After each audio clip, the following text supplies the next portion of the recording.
उसी गांव में एक तोता भी रहता था। उसका नाम था रघु। वो किस्मत का धनी था। जहां भी जाता वहां किसी भी चीज की कमी नहीं पड़ती थी। एक दिन रघु उड़ते उड़ते उस गरीब परिवार के घर गया। रघु सोचता है, अरे वाह, लगता है यहाँ आज बहुत अच्छा खाना मिलेगा। मैं पेट भर के खाऊंगा। वो एक कटोरी में रखे अमरूद देखता है। अरे वाह, अमरूद, मुझे तो ये बहुत पसंद है। मैं तो इसे पेट भर के खाऊंगा। रघु तोता अमरूद खाने ही लगता है। तभी सीता रघु को अमरूद खाते देखती है तो गुस्सा हो जाती है और उसे वहां से भगा देती है।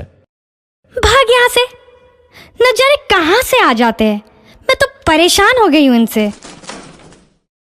सीता के भगाने के बाद रघु चुपचाप से एक कोने में रहता है। धीरे धीरे उस परिवार की बरकत होने लगती है। एक दिन रामू और सीता खाना खाते वक्त बातें करते हैं। आजकल हमारी बहुत तरक्की हो रही है, काम भी अच्छा चल रहा है। रामू कहता है। इस पर सीता कहती है, सच कहा, भगवान हमेशा ऐसे ही हम पर मेहरबान रहे। बेटा चिंटू भी कहता है, पिताजी, मुझे खिलौना लेके दो ना, मेरे सभी दोस्तों के पास है। रामू कहता है, ठीक है, जरूर लाऊंगा। सीता कहती है, कितने खुश है सब, मेरे परिवार को किसी की नजर ना लगे। एक तरफ ऐसी बातें होती हैं तो दूसरी तरफ रसोई में रघु तोता भी अमरूद खाते रहता है। मजा आया, अमरूद खाया, मजा आया, अमरूद खाया, मजा आया। तभी सीता रसोई में आती है और रघु तोते को अमरूद खाते देख बहुत गुस्सा होती है। सीता रघु को बाहर निकालने के लिए पिंजरे में अमरूद रखती है।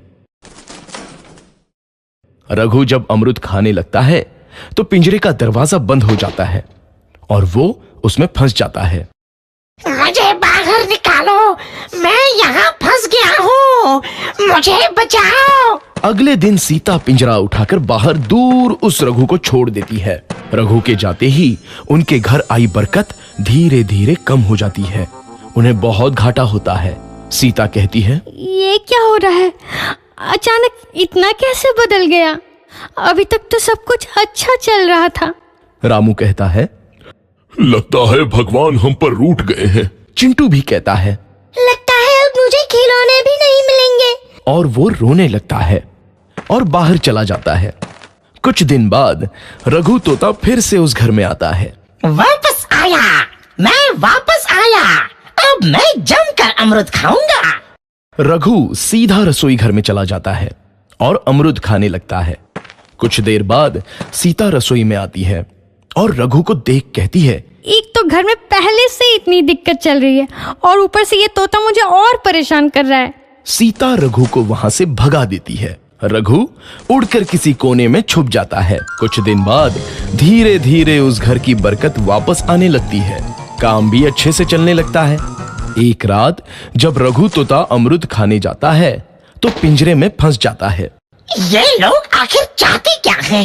एक तोते को शांति से अमरूद खाने क्यों नहीं देते?